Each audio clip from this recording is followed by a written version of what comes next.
What's up mga tol? Welcome back to Paano Ba Tutorial.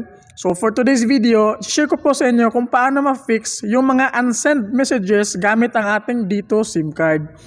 So shoutout nga pala kay Tol Jerry Gonzalez. Siya yung nag-comment nito mga tol. So ito yung comment niya sa isa sa ating mga video.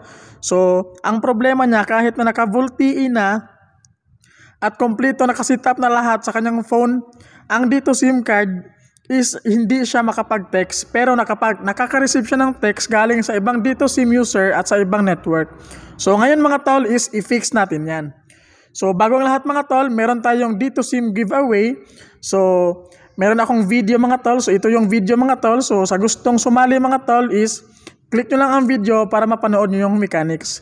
So bago ang lahat mga tol, bago tayo magsimula, kung bago ka pa lang sa aking channel, please don't forget to like this video and click the subscribe button and click the notification bell para ma-update kita sa aking susunod na video. So nag-upload po tayo ng iba't ibang tutorial sa ating YouTube channel.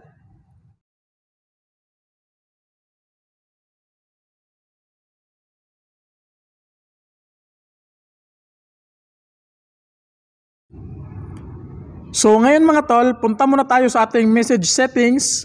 So pakita ko muna na sa inyo yung problema. So ayan, mag-try natin mag-send ng message.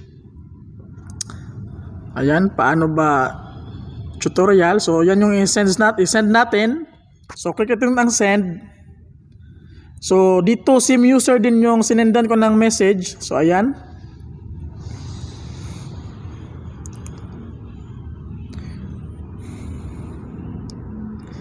So kahit na meron pa tayong load na unlimited to other text to other network or to other Dito SIM user, is hindi talaga siya makapag-send. So palaging unsend text message yung lalabas dito. So i-fix natin ito mga tol.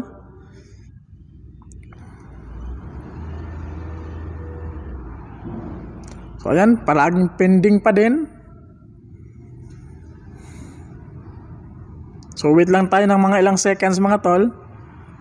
So ayun mga tol, message not sent. So yan yung problema sa isa sa ating mga komentor. So na-experience ko na din to mga tol. So ngayon mga tol, ang gawin natin mga tol para mabalik sa dati, makapag-send tayo ng message sa other Dito SIM user or sa other network. So ang gawin natin mga tol is back lang natin. Tapos i-click nyo yung message settings. So ito yung sa akin, meron tatlong dots sa upper right corner. So click ko yan. Tapos click natin ang settings. So dito mga tol, kung naka-dual SIM kayo, select nyo lang yung SIM 1 or SIM 2 kung alin nakalagay yung Dito SIM nyo. So after mga tol is i-click natin ang more settings. Tapos click natin ang SMS center number.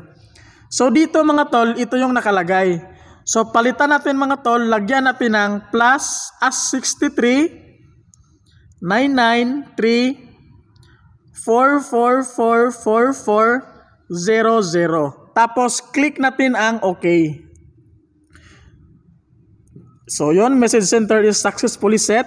So back tayo mga tol and try nating mag-send ng message ulit. So ayan. So ayan. Tapos send. And ayun mga tol, na-fix na yung ating problema, gumana na siya, so pwede na tayo makapag-text ulit gamit ang ating Dito SIM card. So yun lang yun mga tol, hope nakatulong tong ating tutorial ngayon, and don't forget to like this video and God bless po sa ating lahat.